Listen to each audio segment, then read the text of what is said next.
காக்கும் கடவுள் கணேசனை நினை, கவலைகள் அகல அவன் அருளே துணை. காக்கும் கடவுள் கணேசனை நினை, கவலைகள் அகல அவன் அருளே துணை. கோடான கோடி தமிழ் மக்கள் அனைவருக்குமே கோடான கோடி நமஸ்காரங்களை பிரம்மசக்தி சித்தவாக்கு ஜோதிடர் தெரிவித்துக் கொள்கிறேன். எல்லாரும் எப்படி இருக்கீங்க? நிச்சயமாக எல்லாருமே சகல யோகங்களும் சகல செல்வங்களும் சகல சௌபாக்கியங்களும் பெற்று சிறந்த வாழ்க்கை, உயர்ந்த வாழ்க்கை வாழ வேண்டும். இந்த நிகழ்ச்சியின் மூலம் எத்தனை தோஷங்கள் எத்தனை துன்பங்கள் இருந்தாலும் அத்தனையும் நிவர்த்தியாக வேண்டும், சிறப்பான வாழ்க்கை வாழ வேண்டும். தற்போது இன்னைக்கு பார்க்க போகிறது வார பலன்கள். அதாவது புரட்டாசி 27 முதல் ஐப்பசி 2 வரை, புரட்டாசி 27 முதல் ஐப்பசி 2 வரை.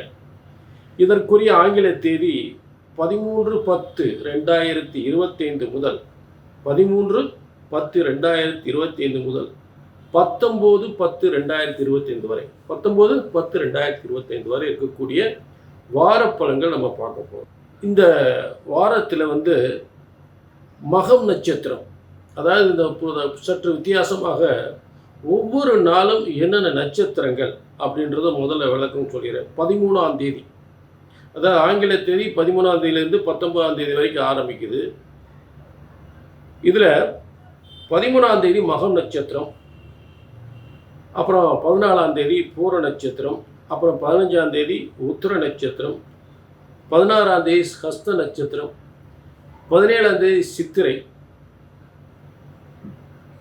18ஆம் தேதி சுவாதி, 19ஆம் தேதி விசாகம்.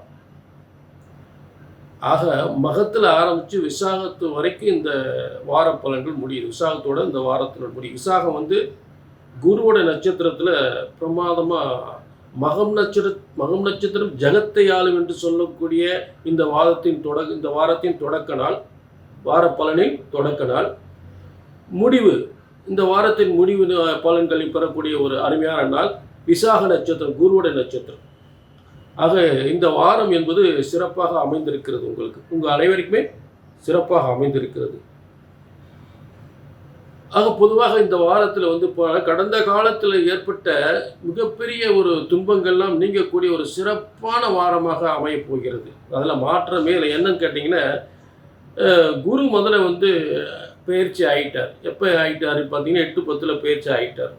ஆக 13/10 இந்த வார பலன் தொடங்குது. 8/10 குரு மிதுனத்திலிருந்து கடகத்துக்கு உச்சமாகி வந்துட்டார். இது ஒரு சிறப்பான ஒரு நல்ல பலன்கள் தரக்கூடிய, சில நல்ல பணம் செல்வம் பதவி இதை தரக்கூடிய ஒரு சிறந்த யோகமான கிரகம், சுப கிரகம், சுபத்துவம், பல சுப மங்கள யோகங்களை தரக்கூடிய, செல்வங்களை தரக்கூடிய குரு பகவானுடைய யோகம்.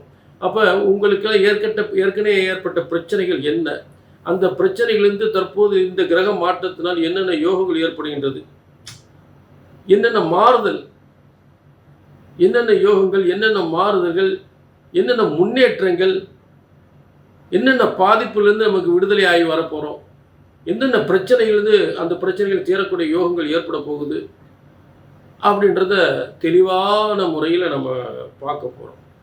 சரிங்களா? அடுத்ததாக இந்த குலதெய்வ வழிபாடு, எல்லாரும் அவரவர் குலதெய்வ வழிபாட்டை கண்டிப்பாக வழிபட வேண்டும். ஏன்னா என்னதான் நாங்கள் சொல்லக்கூடிய வழிபாட்டு முறைகள் இருந்தாலும் உங்கள் குலதெய்வ வழிபாட்டை தொடர்ந்து செய்து கொள்ள வேண்டும். அதில் உங்களுக்கு குலதெய்வத்தை தெரிந்து கொள்ள முடியவில்லை என்றால் கண்டிப்பாக கான்டாக்ட் பண்ணுங்கள். அதில் உங்கள் குலதெய்வ வழிபாட்டுக்குரிய ஒரு நல்ல எந்த தெய்வத்தை நீங்கள் வழிபட்டால் உங்கள் வாழ்க்கை சிறப்பாக இருக்கும் அப்படின்றது உங்களுக்கு விளக்கம் கொடுக்கப்படும். சரிங்களா? அதே நேரத்தில் இப்போ நம்ம என்ன பார்க்க போகிறோம் அப்படின்னா, எல்லா ராசிக்குமே இந்த வார பலன்கள் புரட்டாசி 27 முதல் ஐப்பசி 2 வரை எல்லாவித யோகங்களும் எல்லாவித ஐஸ்வர்யங்களும் பெறக்கூடிய சிறந்த யோகங்களை பார்க்க போகிறோம். கவலைப்பட வேண்டிய அவசியமே இல்லை. இது நல்ல ஒரு விஷயத்தை நல்லா கவனிக்கணும். இது பொதுவான பலன். உங்கள் தனிப்பட்ட ஜாதகத்தை பார்க்கணும்னா கீழே நம்பருக்கு நோட் பண்ணிக்கிங்க, ஒரு முன்பதிவு பண்ணிக்கிங்க. சரிங்களா? ஆக இப்போ எல்லா ராசிக்கும் மாத பலன்கள் நம்ம பார்ப்போம். வார பலன்கள். மீன ராசி நேயர்களே, உங்களுக்கான வார பலன்கள் புரட்டாசி 27 முதல் ஐப்பசி 2 வரை. இதற்குரிய ஆங்கில தேதி 13/10/2025 முதல் 19/10/2025 வரை. ஆக 13/10 இந்த வாரம் தொடங்குது. ஆக 13/10 முதல் நாள் என்ன நட்சத்திரம்? மகம் நட்சத்திரம். இந்த மீனராசிக்கு மகன் நட்சத்திரம் எங்கே இருக்குன்னா 6ஆம் இடத்துல இருக்குது. மீனராசிக்கு 6ஆம் இடம் சூரியனோட இடத்துல, சிம்ம ராசியில் சூரியன் இடத்துல அந்த சந்திரன் அங்கே உட்கார்றார். 5ஆம் அதிபதியாக 6ஆம் இடத்துல உட்கார்றார். அப்போ 5ஆம் அதிபதி 6ஆம் இடத்துல உட்கார்ந்தா பிள்ளைகள், அதாவது பூர்வீக சொத்துக்களோ பிள்ளைகளுக்கோ இல்லாட்டி தாய்மான் வழிகளிலோ ஏதாவது இடையூறுகள், வருமான குறைவுகள், ஏதோ ஒரு குறைபாடுகள், வீணான குழப்பங்கள், வீணான பிள்ளைகளுக்கு வீணான பழிச்சொல், பிள்ளைகள் மேலே வீணான பழிச்சொல், இல்லை சொத்துக்கள் மேலே தேவையில்லாத பிரச்சனைகள், இதை ஏற்படுறதுக்கு வாய்ப்புகள் கொடுக்கும். சரிங்களா? அது நீடிக்க போகிறதில்ல, அன்னைக்கு அந்த மாதிரி. அடுத்ததாக அதை சரி பண்ணக்கூடிய கிரகங்களும் வருது. அடுத்து 14ஆம் தேதி பூர நட்சத்திரம். பூர நட்சத்திரம் வந்து சுக்கிரனுடைய நட்சத்திரம். 3/8க்குரிய சுக்கிரன்.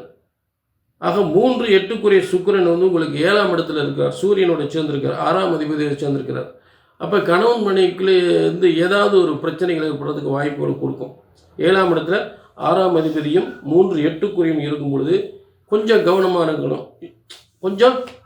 இருக்கணும். சரிங்களா? கூட்டு தொழில் பண்ணாலும் சரி, சேர்ந்து தொழில் பண்ணாலும் சரி, கணவன் மனைவிக்குள்ளே ஏதாவது பிரச்சனை ஏற்படுத்தும். இல்லை தொழில் வியாபாரத்தில் தேவையில்லாத பிரச்சனைகள் ஏற்படுத்தும். இல்லை அரசாங்க உத்தியோகத்தில் இருப்பவர்களுக்கு தேவையில்லாத பிரச்சனைகள் ஏற்படுத்தும். கொஞ்சம் கவனமாக இருக்கும். இடமாற்றத்தை டக்குன்னு தூக்கி ஏதாவது தேவையில்லாத இடத்துல மாற்றி விட்டுருவாங்க. கொஞ்சம் கவனமாக இருக்கும்.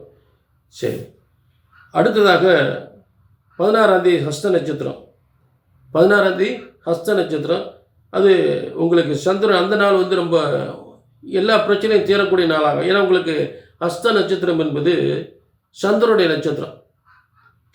சந்திரன் வந்து 5ஆம் அதிபதியாகி இந்த பிரச்சனைகளாக வந்தாலும் அந்த நட்சத்திரம் வரும்போது அந்த பிரச்சனைகளாக சரியாயிடும். ஹஸ்த நட்சத்திரம் வரும்போது அந்த பிரச்சனை சரியாயிடும். புரிஞ்சுட்டீங்களா? நல்ல யோகமான காலங்கள் ஏற்படும். கணவன் மனைவி வாழ்க்கை மீண்டும் சிறப்பாக அமையறதுக்கு வாய்ப்புகள் கொடுத்துரும். பிரச்சனை இல்லாமல் போயிடும். புரிஞ்சுட்டீங்களா? அடுத்ததாக சித்திரை நட்சத்திரம் 17ஆம் தேதி. சித்திரை என்பது உங்களுக்கு 2/9க்குரிய ஒரு நட்சத்திரம். நல்ல வியாபாரத்தில் நல்ல முன்னேற்றம், நல்ல பதவி யோகம். இதான் பிரச்சனைகள் ஒன்று முன்னாடி வந்தாலும் அதுக்கப்புறம் நல்ல யோகத்தை கொடுத்துருது. நல்ல பதவி யோகத்தை கொடுத்துருது, நல்ல முன்னேற்றத்தை கொடுக்குது, நல்ல வியாபாரத்தை கொடுக்குது, குடும்ப மகிழ்ச்சியை கொடுத்துருது. அதில் சந்தேகமே இல்லை. புரிஞ்சுட்டிங்களா? சரி, அடுத்ததாக 18ஆம் தேதி சுவாதி நட்சத்திரம். இந்த சுவாதி நட்சத்திரம் சனி ராகு 12ஆம் இடத்துல கனவு நனவாகக்கூடியத்தில் உட்காந்துருக்காங்க. 12ஆம் விரயஸ்தானம் கிடையாது. 2 வக்கிரகங்கள் 12ஆம் இடத்துல இருந்தால் ஒரு புதிய திட்டங்கள், புதிய முயற்சிகள் செய்து வெற்றி பெற்று வருமானத்தை பெறக்கூடிய, சாதிக்கக்கூடிய புதிய ஒரு முயற்சிகள்லாம், புதிய ஆலோசனை, புதிய முயற்சி, புதிய வெற்றி, புதிய சாதனை அப்படின்ற அடிப்படையில் ஏற்படுமே தவிர எதுவும் பாதிப்பு விரயங்கள்லாம் ஏற்பட போக கிடையாது. உங்களுக்கு பாதிப்பு விரயங்கள் எதுவும் வரப்போகிறதில்ல. ஏன்னா குருபகவான் உங்கள் ராசியை பார்த்துக்கிட்டே இருப்பார் 5ஆம் இடத்துலேருந்து. இப்போ வந்து உங்கள் ராசிக்கு 5ஆம் இடத்துல குரு பயிற்சி அடைஞ்சிருக்கிறாரு. 5ஆம் இடத்துலேருந்து பயிற்சி அடைந்த குரு பகவான் வந்து உங்கள் ராசியை பார்த்துக்கிட்டே இருப்பார். புரிஞ்சுக்கிட்டீங்க? அதனால் உங்களுக்கு பாதிப்பு ஒன்றும் வரப்போகிறது கிடையாது. சரி, அடுத்ததாக சுவாதி நட்சத்திரம் பற்றி பேசிட்டா, இறுதியாக அந்த குருவோட நட்சத்திரம் விசாக நட்சத்திரம். அதாவது 13ஆம் தேதி ஆரம்பித்து 19ஆம் தேதி முடியுது. இந்த 19 இறுதி நாள் வந்து விசாக நட்சத்திரம். விசாகம் வந்து குருவோட நட்சத்திரம், குருபவன நட்சத்திரம். இந்த விசாக நட்சத்திரம் எங்கே இருக்குதுன்னு கேட்டிங்கன்னா 8ஆம் இடத்துல இருக்குது. 8ஆம் அதிபதி 8ஆம் இடத்துக்குரிய நட்சத்திரம் விசாக நட்சத்திரம். விசாக குருவோட நட்சத்திரம். மீன ராசிக்கு 10ஆம் இடத்துக்குரிய நட்சத்திரம். 10ஆம் இடத்துக்குரிய நட்சத்திரம். அப்போ 10ஆம் இடத்திற்கு லாபஸ்தானம் வந்து 8ஆம் இடம். அப்போ 10ஆம் இடத்திற்கு லாபஸ்தானம் 8ஆம் இடம். கவனமாக இருக்கும். அதுதான் துளாராசி. அந்த துளாராசிக்குரிய நட்சத்திரம் தான் விருச்சிக ராசி.